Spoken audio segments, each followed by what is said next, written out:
शिव जी को जब बैसाख के महीने में जल दिया जाए तो दोनों हाथ से अंजलि में कलश रखकर शंकर भगवान की अपने हाथ की अंजलि में जल रखकर शिव जी को जल अवश्य समर्पित करें। शिवरात्रि के बैसाख महीने की शिवरात्रि पड़े, बैसाख महीने की प्रदोष पड़े तो एक बेलपत्र शंकर को अवश्य समर्पित करें। मान लो गर्मी बहुत तेज है, पेड़ों पर बेलपत्र नहीं मिले तो एक दुर्वा शिव को अवश्य समर्पित करें। मान लो बहुत तेज गर्मी पड़ने पर, या रतनगढ़ में तो हम देख रहे हैं रजी रज धूली धूल इतनी है, मिट्टी इतनी है कि यहाँ तो दुर्वा मिलना भी बड़ा मुश्किल है, तो एक चावल का दाना शिव को जरूर समर्पित करो। उतने में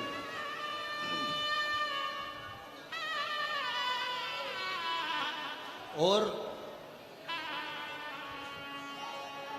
बैसाख महीने में सबसे ज्यादा जरूरी है, जो सबसे ज्यादा जरूरी है बैसाख महीने में, वो जलाशय अर्थात अपने घर के नज़दीक में कोई पानी का स्थान हो, जलाशय हो, वहाँ का जल शिव को समर्पित करना, या शिव के नंदी के पास में। और हम तो कहेंगे शंकर का नंदी केवल मंदिर में मत देखो, आपके घर के आसपास में हमारे मारवाड़ की पहले की रीति रही है। राजस्थान में बहुत सालों पहले, जब लगभग 19 से 20 साल पहले हम फलोदी में आए थे, 20 साल पहले, और 20 साल पहले जब हम फलोदी में आए थे राजस्थान में, तो हमने उस फलोदी राजस्थान में देखा था कि प्रत्येक घर के बाहर पत्थर का एक छोटा सा कुंडा जैसा होता। दो चीजें हमने फलोदी राजस्थान में प्रत्येक घर के बाहर 20 साल पहले देखी थी। एक इतना बड़ा कुंडा पत्थर का जिसमें लोग भोजन रख देते हैं, और एक बड़ा सारा कुंडा जिसमें लोग पानी भर देते हैं, जिससे चिड़िया, पशु, पक्षी, गौ माता सब उस पानी को पीती रहे और आपका और हमारा कल्याण होता रहे। इस भाव से रखा प्रयास करो। शिव जी को तो जल समर्पित करो,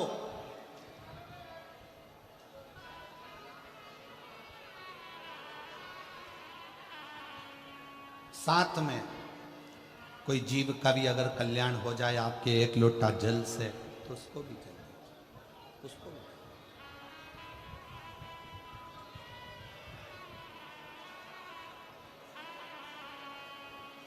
शंकर भगवान ओघड़दानी शिव, जिनका चढ़ा हुआ जल केवल मात्र स्पर्श, आचमन, दर्शन आपका और हमारा कल्याण कर दे। शिव महापुराण का एक बहुत सुंदर संवाद है। काशी प्रदेश में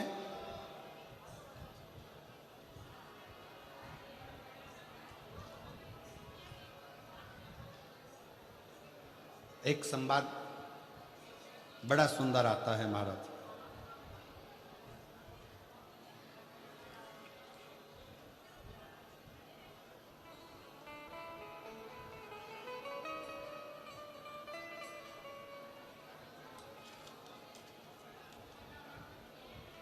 सिंहपुर प्रदेश में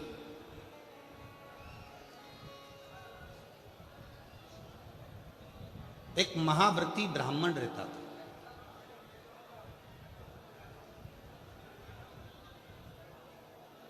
शिव जी का बड़ा उपासक था, शंकर का बड़ा भक्त था।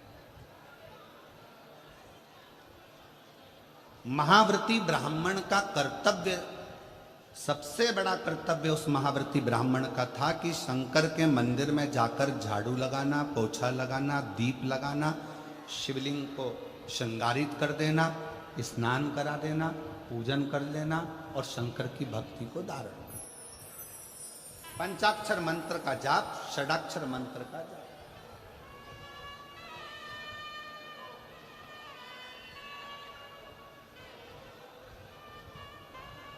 पूरे सिंहपुर में, पूरे प्रदेश में इस महाव्रती ब्राह्मण की चर्चा थी, पूरे प्रदेश में। सब इसको जानते थे, शंकर का भक्त, शंकर का भक्त, शंकर का भक्त, शिव भक्त, शिव भक्त कहकर इसको पुकारते। पर इसकी पत्नी और इसकी लड़की, एक बेटी थी, पत्नी थी, दोनों इतनी सुंदर कि देवलोक की अप्सराएं भी उनके सामने फीकी रही।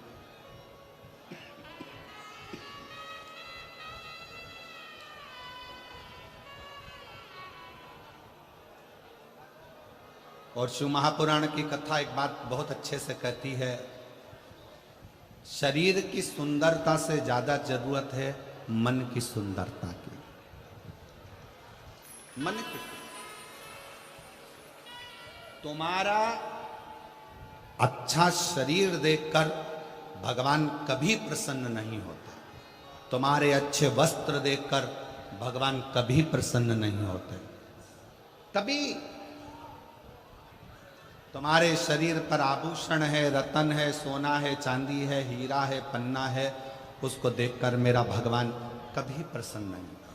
तुम कितने सुंदर हो उसको देखकर भी भगवान कभी प्रसन्न नहीं।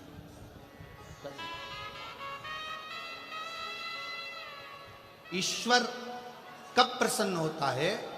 जब तुम्हारे दिल में आए हुए मेहमान के प्रति, अतिथि के प्रति आदर का भाव हो और घर में जितने सदस्य रह रहे हो सबका सम्मान यदि तुम कर रहे हो तो भगवान तुम पर प्रसन्न।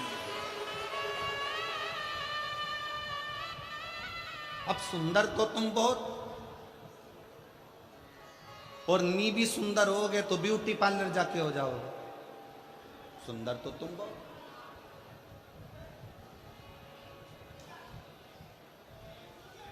अब मालूम पड़े तुम्हारा चेहरा सुंदर है, तुम्हारा तन सुंदर है, तुम दिखने में सुंदर हो, और मालूम पड़े तुम्हारा जो मन है, तुम्हारा जो हृदय है, तुम्हारा जो मन है, मालूम पड़े वो व्यर्थ चर्चाओं में, व्यर्थ बातों में, व्यर्थ बातों में लगा हुआ है, तो वो किस काम का?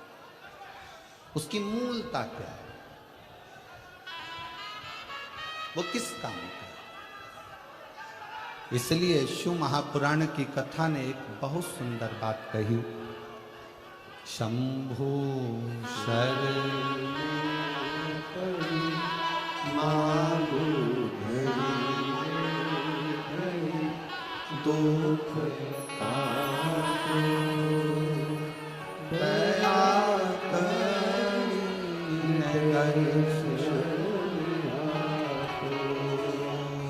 शंभु शरण मांगू दुख काटो, दया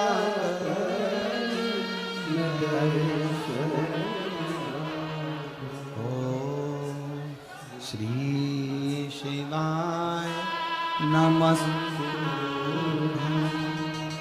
श्री शिवाय नमस्तुभ्यं, श्री शिवाय नमस्तुभ्यं, श्री शिवाय नमस्तुभ्यं, श्री शिवाय नमस्तुभ्यं,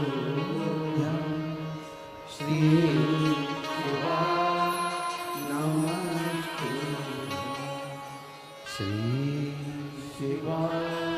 सब बोलो, सब बोलो, प्रेम से बोलो, श्री शिवाय नमस्तुभ्यं, श्री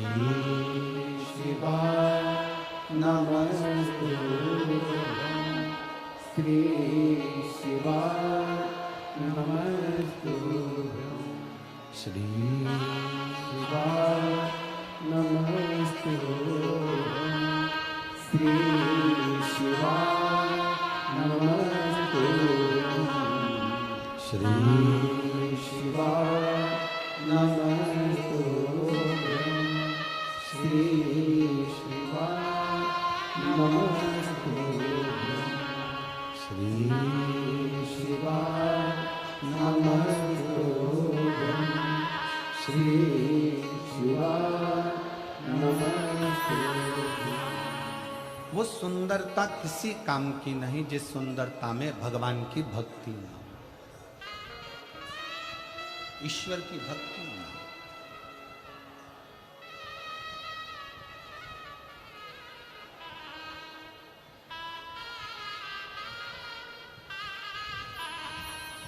हमारा एक निवेदन आप सब स्वीकार करिए,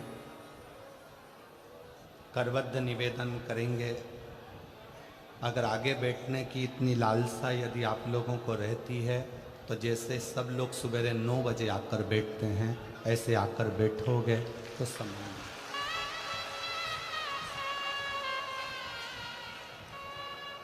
कथा केवल लाहौटी जी की नहीं, पूरा रतनगढ़ के एक एक बच्चे बच्चे की यह कथा है और रतनगढ़ की यह कथा। इसको दिल से सुनो।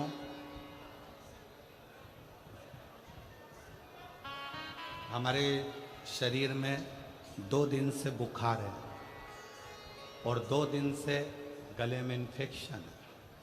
उसके बाद भी आप लोग धूप में तप कर आते हो तो हम अपना कक्ष छोड़कर तपती हुई बुखार में, अभी भी आप हाथ देखेंगे तो बुखार में है, उसके बाद भी शिव महापुराण की कथा आपको केवल इसलिए। एक पत्र में एक बहन ने परसों के दिन लिखकर भेजा था, कथा होए चाहे ना हो, हम पति पत्नी पंडाल को प्रणाम करने के लिए रोज आएंगे, भले गुरुजी आप कथा करो चाहे ना करो।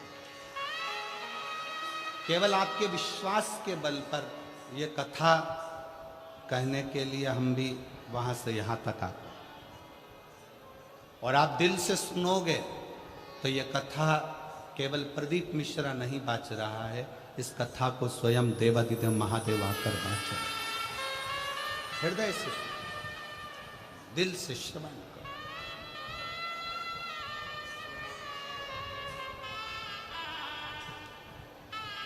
इतने अच्छे अच्छे पत्र यहाँ ढेर लगा हुआ है पत्रों का, पर हम पत्र भी कम पढ़ रहे हैं। क्यों? राजस्थान में कथा कम होती है। अगर इन लोगों को दिल से मिल गई और इनकी झोली भर गई तो अगली कथा में 1 मई को पत्र पढ़ लेंगे। इसमें कोई हृदय से सुन। ये वो अमृत है, 7 दिन पूरा होने के बाद तरसोगे कि हमारे नजदीक में कथा होकर चली गई, मैं झोली भरकर नहीं ला सकी। अगर उस 2.5 घंटे की कथा को मैं अगर दिल से सुनकर प्रार्थना कर लेती, श्री शिवाय नमस्तुभ्यम बोलकर उसको अपना मन का भाव कह देती, तो शायद मेरी झोली खुशियों से 3 महीने के अंदर भरा जाती। और हम 3 महीने का भी इंतजार नहीं करेंगे। 17 तारीख को, कितनी तारीख को यहाँ कथा विराम है? 17 तारीख को यहाँ कथा विराम है। 1 मई को चालू है। शंकर जी को यहाँ बैठ करके कर जाना, 3 महीने का इंतजार नहीं करूंगी। 1 मई जो जयपुर में कथा है 7 मई तक, उसमें मेरा पत्र वहां मिलना चाहिए, तो जानू कि तुझसे विश्वास के साथ सुन, भरोसे कथा का रस तत्व ग्रहण कर। शिव कथा कर रहे। सिंहपुर प्रदेश में एक व्रती ब्राह्मण रहता था। वो व्रती ब्राह्मण साधारण नहीं था, उसका व्रत बड़ा प्रबल था। व्रत का मतलब यह नहीं होता कि आप भूखे रहो।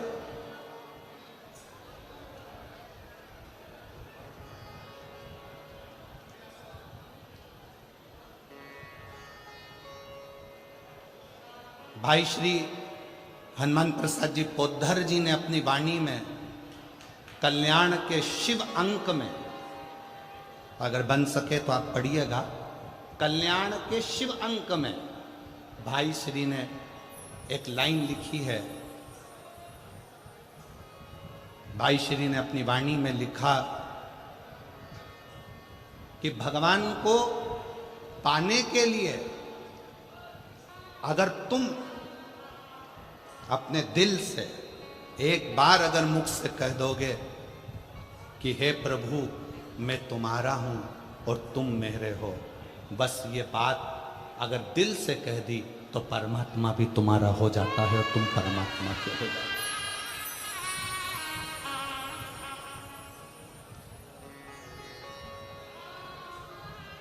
हो। जरूरी नहीं कि उपास करोगे तो भूखे रहना पड़ेगा। व्रती का मतलब क्या होता है? व्रती का मतलब क्या है?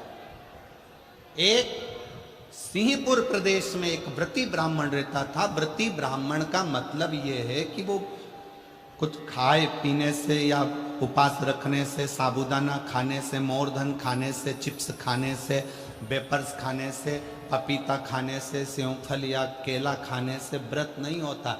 व्रत का मतलब है कि तुमने एक नियम बना लिया कि मैं रोज अपने घर से एक लोटा जल लेकर शंकर के मंदिर जाऊंगी, या आपने कोई नियम बना लिया कि मैं 15 मिनट शंकर का भजन करूंगी, या नियम बना लिया राम नाम, कृष्ण नाम, शिव नाम जपूंगी, ये तुम्हारा व्रत हो गया।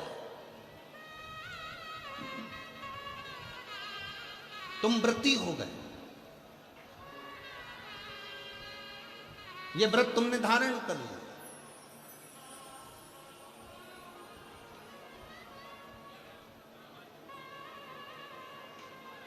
कई माताओं ने नियम बनाया, रतनगढ़ की ही रहने वाली माताएं, कई माताएं रतनगढ़ की ही रहने वाली पंडाल में रह रही है, कई माताएं रतनगढ़ की। उसने नियम लिया कि मुझे 7 दिन कथा सुनना है।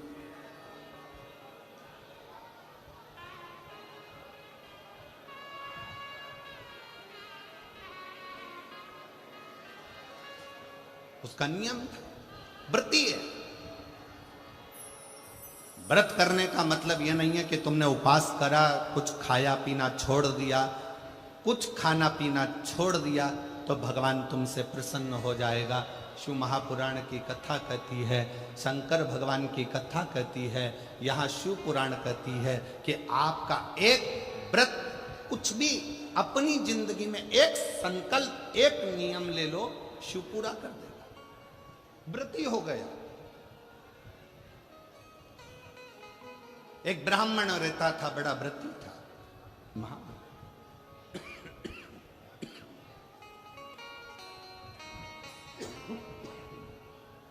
और वो महाव्रती ब्राह्मण, उसकी पत्नी और उसकी बेटी बहुत सुंदर थी। देवलोक की अप्सराएं उसके सामने फीकी थी। ब्राह्मण को ना पत्नी गिनती थी ना बेटी गिनती थी, ना पत्नी गिनती ना बेटी गिनती।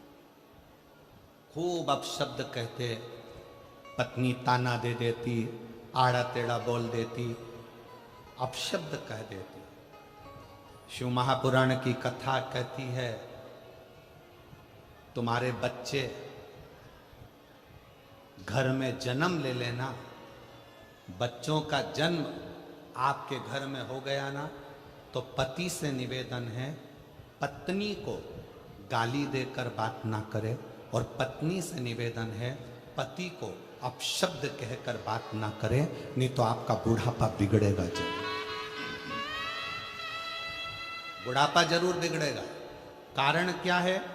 आप अपनी पत्नी का आदर नहीं करोगे तो बुढ़ापे में आपके बच्चे भी आपकी पत्नी का आदर नहीं करेंगे। आप अपने पति का आदर नहीं करोगे तो बुढ़ापे में आपके बच्चे आपके पति का आदर नहीं करेंगे, और तुम दोनों का बुढ़ापा धीरे धीरे धीरे धीरे बेकार हो जाएगा। बेकार। सम्मान करो। अपने बच्चों के सामने कभी मत कहो कि तेरी मां में अक्ल नहीं है। भले वो पढ़े लिखी नहीं है, भले उसने बीए एमबीए नहीं करा, भले उसने सीए नहीं बनी, भले वो डॉक्टर नहीं, इंजीनियर नहीं, पर अपने बच्चों के सामने ये बात रखो, तेरी माँ के बराबर कोई विद्वान नहीं है, तुझे विद्वान वो बना कर रखेगी, ये निश्चित। कई माता पिता अपने बच्चों के सामने अपने को ऊंचा दिखाने के चक्कर में अपने पिता को अपशब्द कर, तेरे बाप में तो अकल नहीं है, रत्ती भर की अकल नहीं है, बच्चों के लिए कमाते बन नहीं रहा, यहां वहां घूमता रहता है, तेरा बाप तो पगला है। इस तरह के शब्द जब हम अपने बच्चों के सामने कहते हैं तो बच्चों की दृष्टि में पिता का मान घटते जाता है। कई पिता अपनी पत्नी के लिए कह देते हैं, तेरी माँ में अकल नहीं है, गंवार है, इसका पूरा खानदान बेकार है, पढ़े लिखे तो है नहीं, पूरे ढोर हैं, अकल नहीं है। हम अपने बच्चों के सामने जब पत्नी को इस तरह का शब्द कहते हैं, बच्चों की दृष्टि में वो माँ का सम्मान घटते जाता है।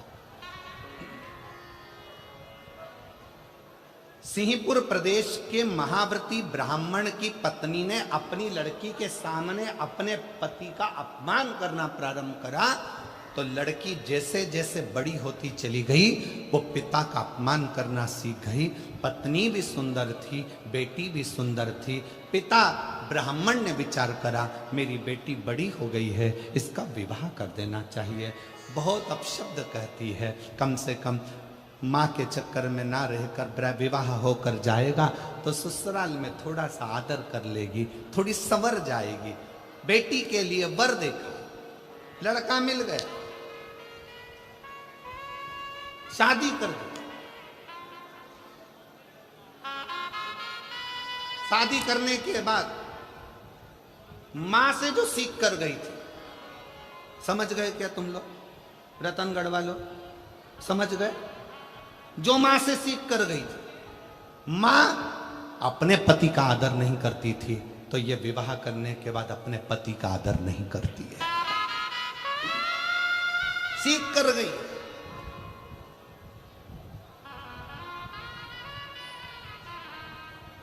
निवेदन है,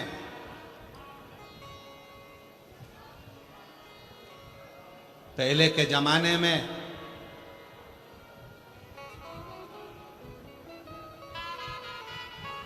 लड़की को डर लगता था सास कैसी मिलेगी। आज के जमाने में सास की रातों की नींद उड़ जाती है, जगदम्बा कैसी आएगी, कैसी।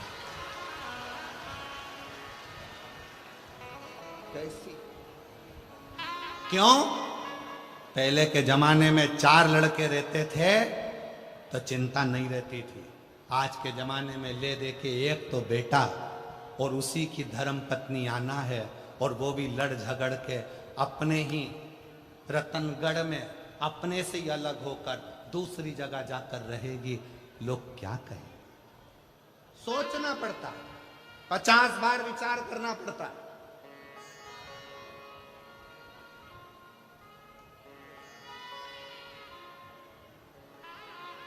आप सबसे निवेदन है, भगवान से अगर आप बेटा मांग रही हो ना, तो भगवान से एक बात और कहना, भोलेनाथ बेटा देना, पर इसके जन्म के समय पर तुम एक लड़की का और जन्म करोगे, इसके लिए जो लिखी होगी भाग्य में। तो बेटा जब मांगो तो भगवान से कहना, इसकी जो पत्नी मिले ना, ऐसी मिले जो मेरी सेवा करती रहे, इतनी कृपा और कर देना, बस करुणा, इतनी दया और।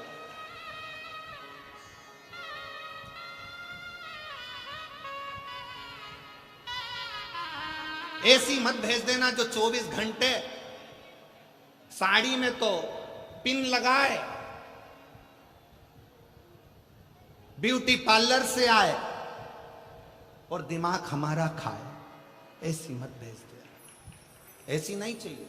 प्रेम परोसने वाली बेटी ने अपनी मां से सीखा था, क्योंकि मां पंडित को गिनती नहीं थी, ब्राह्मण को, जो व्रती ब्राह्मण था उस पर शब्द कहती थी, ताना देती थी, गाली देती थी, आड़ा टेढ़ा करती थी, दिन रात कोसती थी। दिन रात कोसती थी। कोई दूसरा आता, ब्राह्मण की पत्नी का आदर करता, सम्मान करता, तो ब्राह्मण की पत्नी उसको खूब सम्मान देती थी। उसके लिए अंदर जाके शरबत बना कर लाती, सुंदर सुंदर भोजन बना कर लाती, उसको खिलाती। पति बैठा रहता, उसको कुछ ना देती। यही लड़की ने सीख लिया और लड़की का विवाह हुआ, ससुराल गई। ससुराल में जाने के बाद वहां पर जो माँ से सीख कर गई थी वैसा ही कि वैसा ही क्रम करा। परिवार के बाकी के लोग आते तो उनसे हंस बोल कर बात करती, पति का अपमान करती, अपशब्द कहती। पति ने अपने परिवार वालों को बुलाकर कहा कि इसको इसके मायके भेज दो और ये वहां जाकर थोड़ा सीख कर आए। अब कौन समझाए कि जो सीख के आई है वही तो कर रही है, कौन समझाए?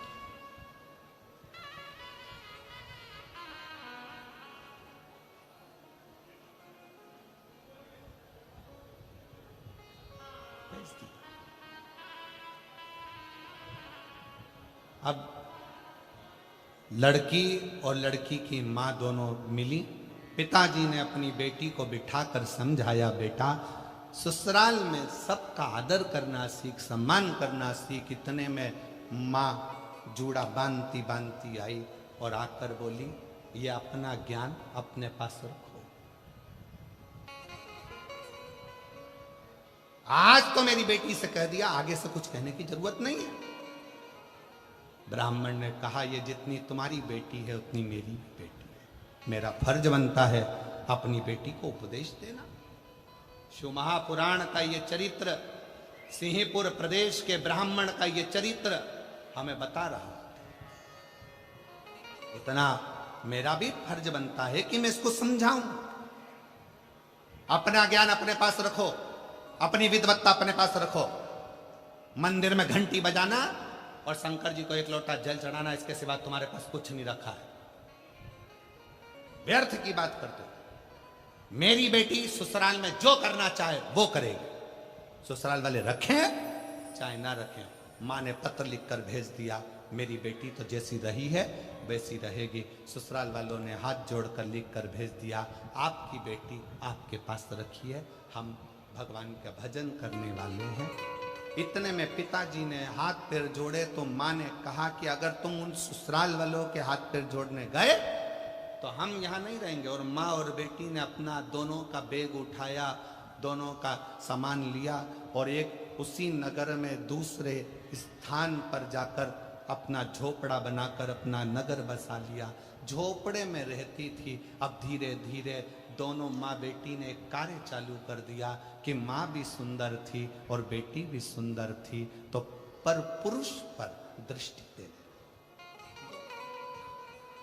पर पुरुष पर दृष्टि।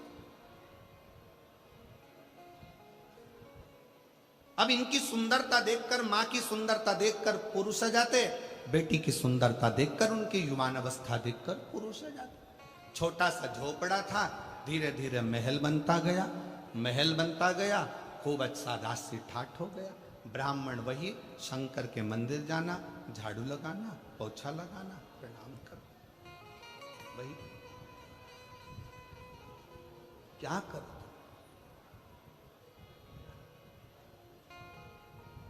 और मत बुरे कर्म कर बंदे वरना पछताएगा, भगवान की आंखों से तू बच नहीं पाएगा, तू बच नहीं पाएगा। अरे ओ अज्ञानी मत कर नादानी, अरे ओ अज्ञानी मत कर नादानी। तेरे कर्म का फल भी तू ही पाएगा, जैसा किया तूने तेरे आगे आएगा। मत बुरे कर्म कर बंदे वरना पछताएगा, भगवान की आंखों से तू बच नहीं पाएगा, तू बच नहीं पाएगा। अरे ओ अज्ञानी मत करना, अरे ओ अज्ञानी मत करना, अपने कर्म का भोग अपने को भोग, अपने कर्म का फल अपने को, कोई दूसरा नहीं भोगने वाला, हम स्वयं हो।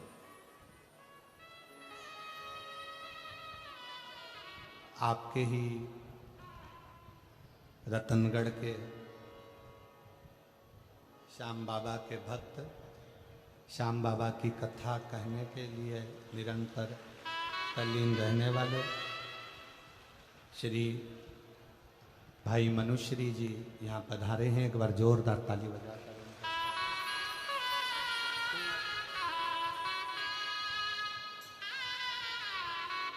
बहुत बहुत साधुवाद और स्वागत वंदन है। श्याम बाबा की बड़ी कृपा आप पर, जो आपकी वाणी से श्याम कथा संपूर्ण विश्व श्रवण कर रहा है। एक बार जोरदार ताली बजाकर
एक बार जोरदार ताली बजाकर भाई श्री मनुश्री जी का बहुत बहुत साधुवाद, जो इस पवित्र पावन शिव महापुराण कथा के रस तत्व को ग्रहण करने के लिए यहाँ पधारे। और उससे बड़ा सौभाग्य यह है कि आप श्री के पिताश्री भी यहाँ आए हैं, उनके लिए भी बहुत बहुत प्रणाम नमन करता हूँ। शिव कृपा कर, शिव कथा कर, भगवान शंकर का संवाद करता है। मनुश्री जी की वाणी में ऐसा लगता है कि स्वयं श्याम बाबा अपनी कथा का गुणगान करते हैं, और इतनी सुंदर वाणी से आप हमेशा शिव कथा का, श्री श्याम कथा का वर्णन करते रहते हैं। बहुत बहुत साधुवाद है, प्रणाम करता हूं। शिव कथा कर रही, शिव महापुराण की कथा कर रही है सिंहपुर प्रदेश का वो व्रती ब्राह्मण।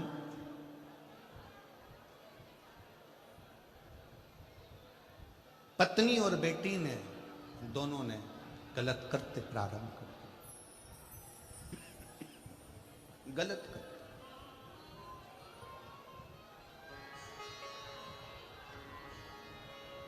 और ऐसा पुरुषों को अपनी ओर आसक्त करना,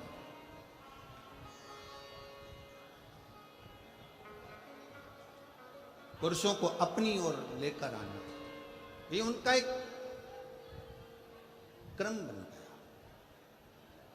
क्यों दी परमात्मा ने सुंदरता? किस लिए दी? सुंदरता क्यों दी गई? किस लिए प्रदान करेगी? शिव महापुराण की कथा कहती है, अगर भगवान ने सुंदरता दी है तो वो केवल गलत कृत्य के लिए नहीं, परमात्मा ने सुंदरता दी है तो ये दिखाने के लिए दी है कि आप सुंदर होने के बाद भी भगवान के गुणगान में लगे हो। मतलब ये दूसरे को प्रेरणा दे, दूसरे की प्रेरणा है।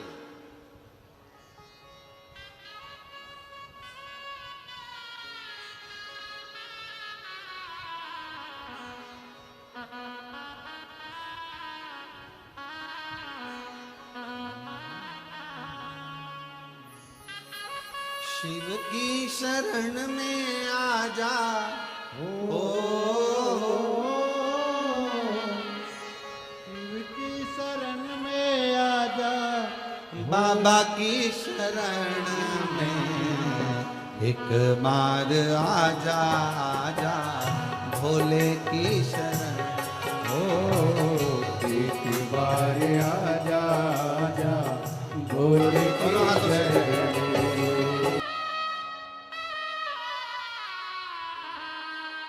अपने मध्य में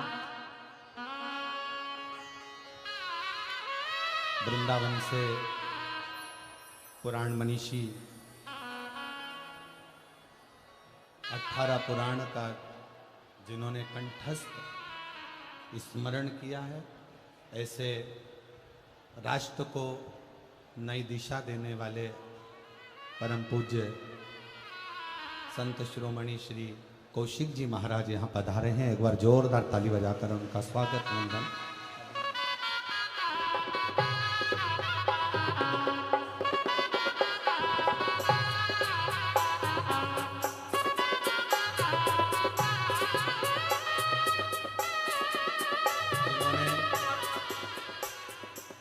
ब्रज रज में गौ माता की सेवा, गौशाला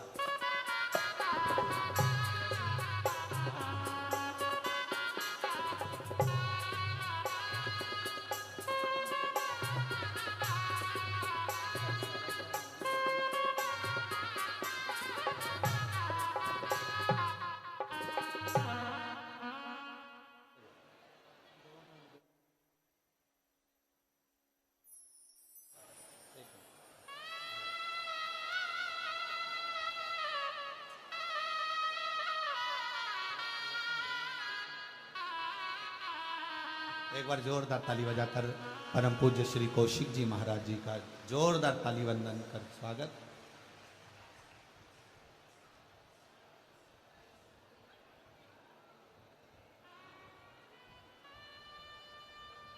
जोरदार ताली बजाकर आपका वंदन अभिनंदन स्वागत।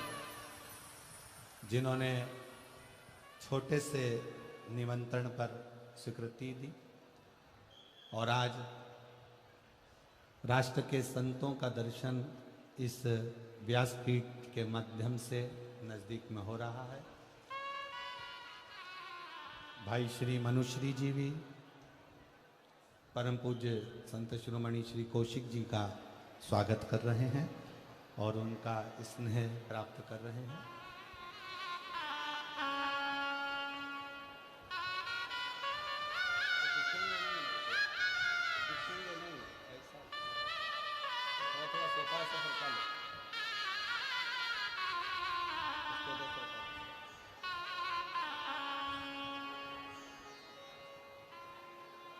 बस ठीक, अब भले दिख जाएगा।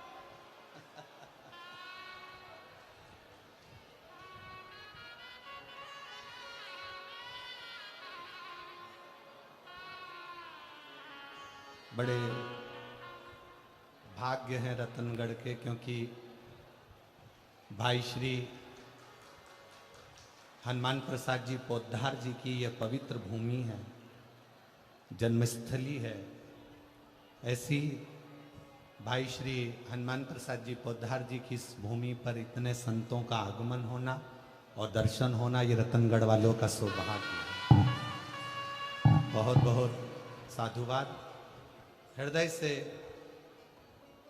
भाव से सभी बाबा को अपने मन का भाव कहेंगे और दिल से बाबा को प्रार्थना करें, हृदय से भी।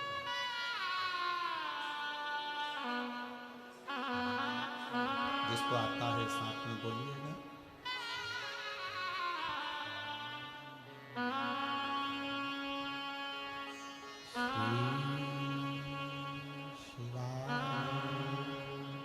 नमस्ते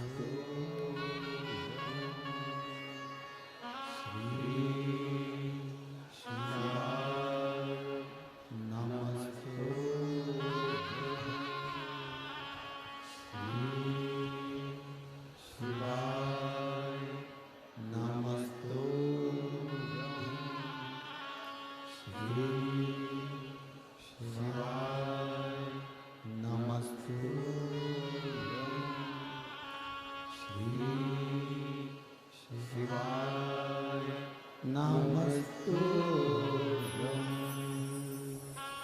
भोला सब दुख काटो ओ भोला सब दुख काटो शिव शंकर जपो तेरी माला भोले बाबा जपो तेरी माला भोला सब दुख काटो ओ भोला सब दुख काटो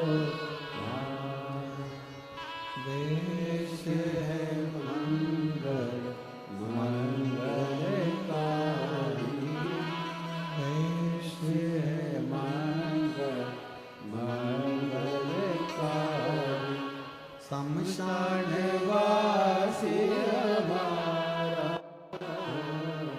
शमशान वासी हमारा ओ भोला सब दुख काटो मारा ओ भोला सब दुख काटो मारा।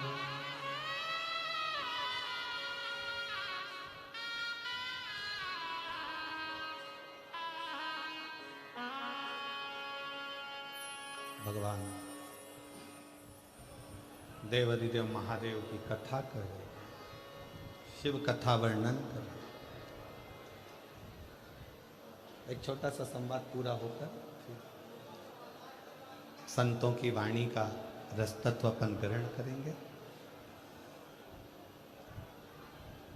सिंहपुर प्रदेश का जो व्रती ब्राह्मण है, जिसकी धर्म पत्नी बड़ी सुंदर है, बेटी बड़ी सुंदर है,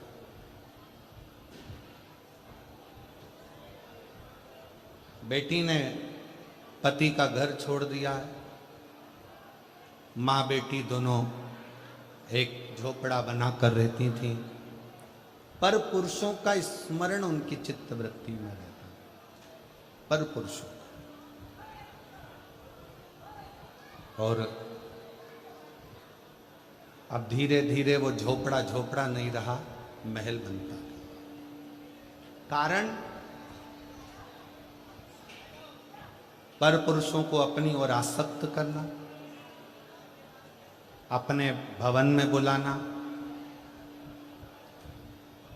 अपने भवन में रखना, और ना जाने कितने कितने पुरुष ऐसे थे जिन्होंने अपनी पत्नी को, अपने बच्चों को, अपने परिवार को छोड़, दोनों मां बेटी के चक्कर।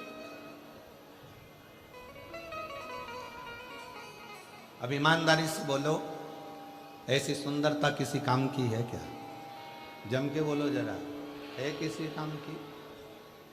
किसी के घर की बहू तुम्हारे चक्कर में अगर रो रही है, किसी के घर के बच्चे तुम्हारे चक्कर में बिलख रहे हैं, तो तुम्हारी सुंदरता और तुम्हारा जीवन किसी काम का नहीं, किसी का।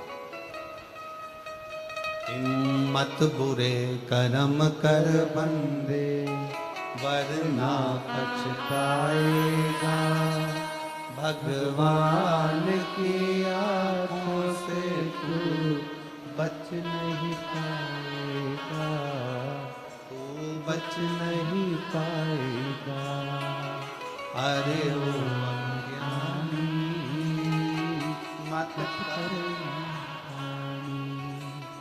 तेरे कर्म का फल भी तू ही पाएगा, जैसा किया तूने तेरे आगे आएगा।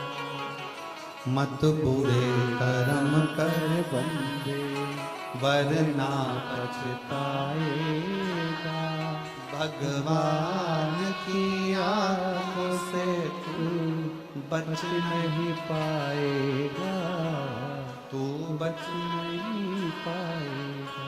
शिव कथा कह रही है वो सुंदरता किसी काम की नहीं जो दूसरे के घर को बर्बाद कर दे, दूसरे के घर को नष्ट।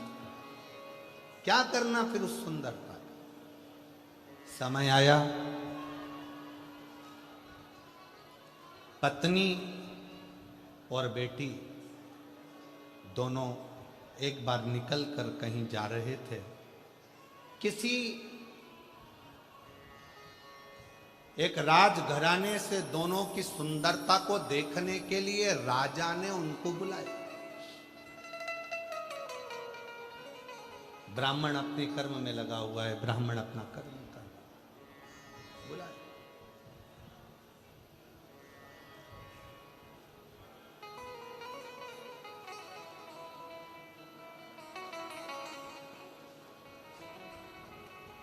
तब तक राजा भी उस सुंदरता को देखेगा।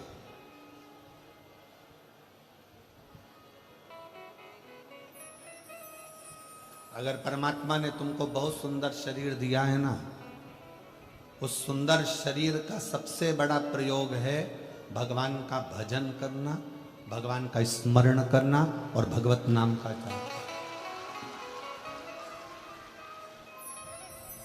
कब तक देखेगा? मार्ग से जा रही थी दोनों, एक हिंसक पशु ने दोनों को भक्षण कर।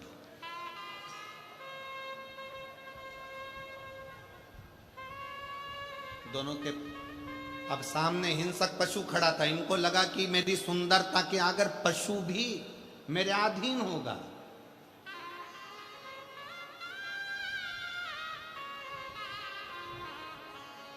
ए भाई, एक काम में डूबा हुआ व्यक्ति तुम्हारे अधीन हो सकता है सुंदरता देखकर।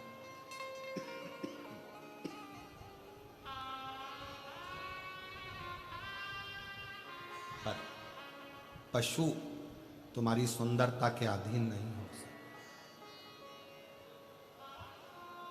एक बात हमने पहले भी कही, आज फिर कहते हैं।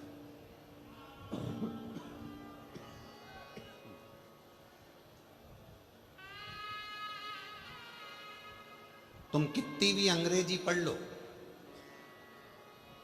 कितने भी वीआईपी बन जा, और कुत्ता तुम्हारे पास में तुम्हें काटने के लिए आए और तुम उससे कहो please please please please please,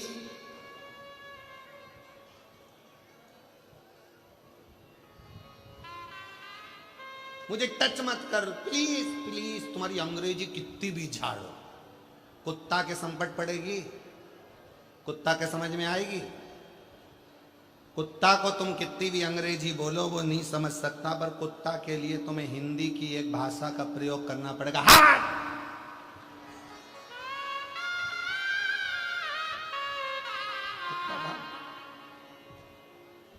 उसी तरह तुम्हारी काया कितनी भी सुंदर हो, कितनी भी सुंदर हो,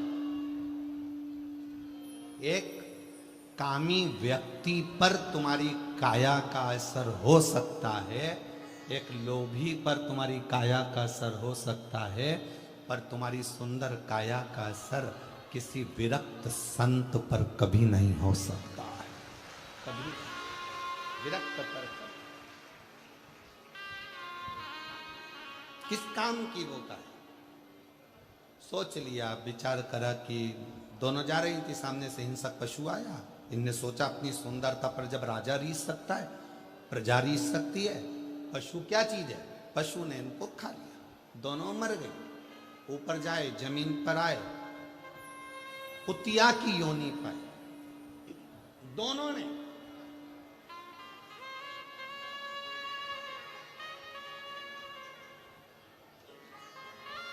एक कुतिया की योनि दोनों ने पाई, और वो कुतिया की योनि भी कैसी थी? एक पांव कुतिया का टूटा हुआ था, कान कटा हुआ लटक रहा था, सिर पे उस कुतिया के पूरा घाव पड़ा हुआ था, कोई जानवर उसको खा गया था, उसमें सिर खुला था, कीड़े पड़ रहे थे।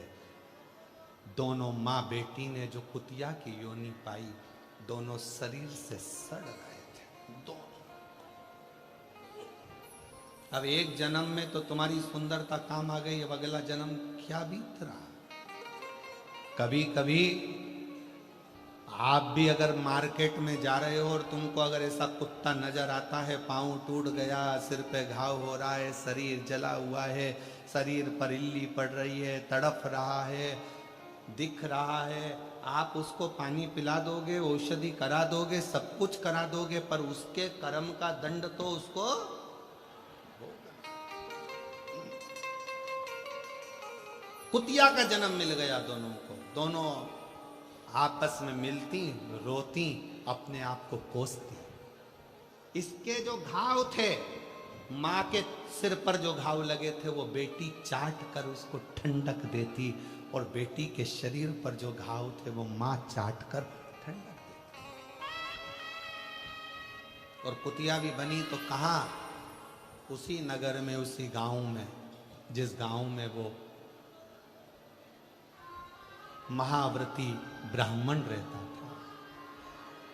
पति को सूचना मिल गई थी, मेरी पत्नी और मेरी बेटी मर चुके हैं।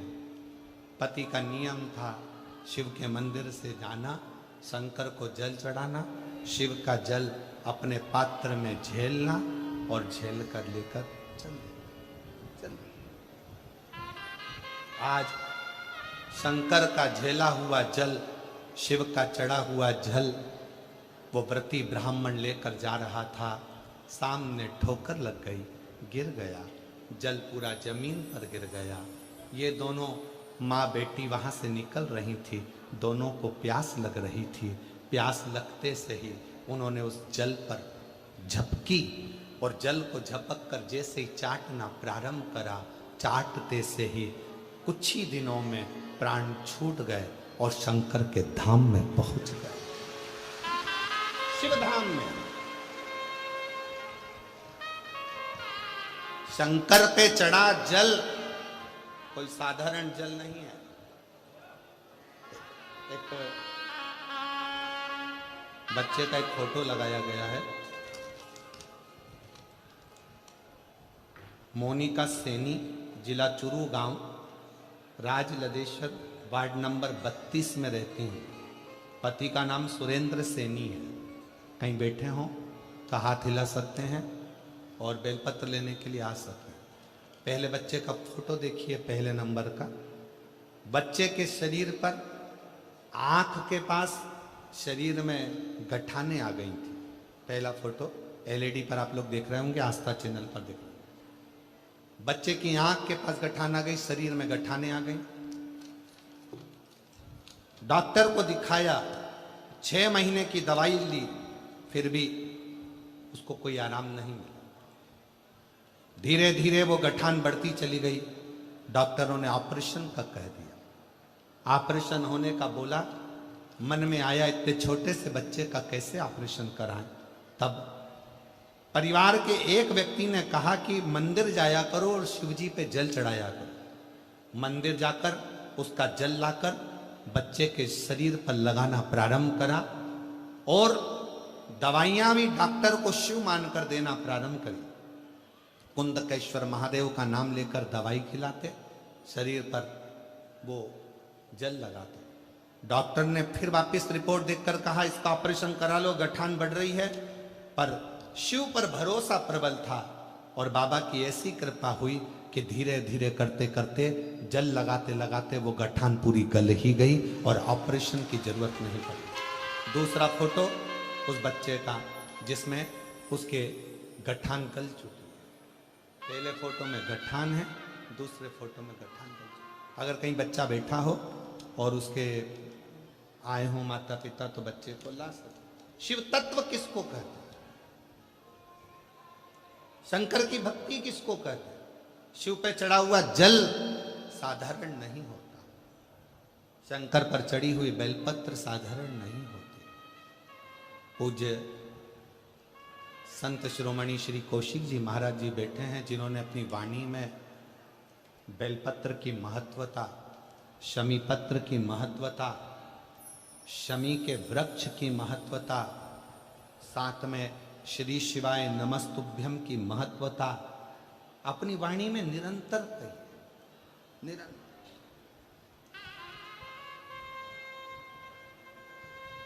शिव जल साधारण नहीं है, शंकर की भक्ति साधारण नहीं है, शिव स्मरण साधारण है।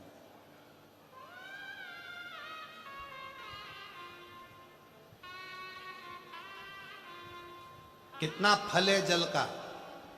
पार्वती जी को मालूम था शंकर जी को इतनी जल्दी प्रसन्न नहीं कर सकते, तो पार्वती जी ने एक नियम बनाया, पार्थिव शिवलिंग का निर्माण करना और शिव जी पे जल चढ़ाना। 1 लोटा जल